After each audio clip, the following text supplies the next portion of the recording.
Hello అండి. ఇవాళ నేతి బీరకాయతోటి నేను పచ్చడి చేయబోతున్నాను. ఎలా చేసుకోవాలో చూపిస్తాను, చూద్దురు గాని రండి.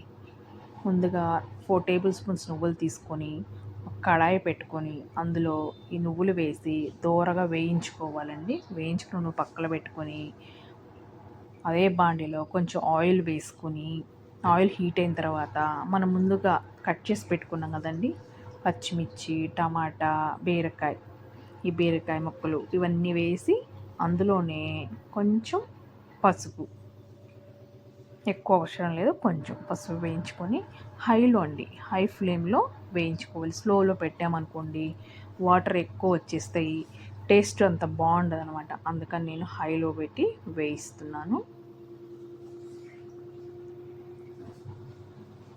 ఇప్పుడు ఒక మిక్సీ జార్ తీసుకొని మనం ముందుగా వేయించుకున్న నువ్వులు, 10 వెల్లుల్లిపాయ రెబ్బలు, మీ టేస్ట్‌కు తగ్గట్టుగా సాల్టు, అందులోనే కొంచెం చింతపండు, ఎక్కువ అవసరం లేదండి, కొంచెం పక్కన పెట్టుకుందాం.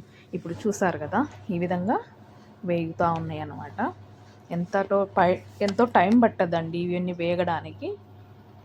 10-15 మినిట్స్ కంటే ఎక్కువేం పట్టదు. హైలో పెట్టి వేయించుకుందాం. వాటర్ని ఇనికిపోయి డ్రైగా అవ్వాలన్నమాట. ఇవన్నీ కూడా వాటర్ వెళ్ళిపోయి ఈ విధంగా డ్రైగా అవ్వాలన్నమాట. డ్రై అయిన తర్వాత స్టవ్ ఆఫ్ చేసుకొని పక్కన పెట్టుకొని చల్లారిన తర్వాత మిక్సీ వేసుకోండి. ఇప్పుడు మరొక కడాయి పెట్టుకొని పోపు వేసుకుందామండి. అందులో కొంచెం ఆయిల్ వేసి పోపు దినుసులు వేసుకున్నాం. ఆవాలు, జీలకర్ర, మినప్పప్పు, ఎండుమిర్చి, ఇవి బాగా వేగిన తర్వాత అందులోనే కొంచెం ఇంగు వేసుకుంటున్నానండి. మీకు ఇష్టం లేకపోతే కనుక స్కిప్ చేయండి, ఏం పర్వాలేదు. ఇప్పుడు అందులోని వెల్లుల్లి రెబ్బలు, కొంచెం కరివేపాకు వేసి వేగిన తర్వాత స్టవ్ ఆఫ్ చేసి నేను ఏదైతే మిక్సీ పట్టుకున్నానో ఆ పచ్చడి వేసి బాగా కలుపుతున్నానండి.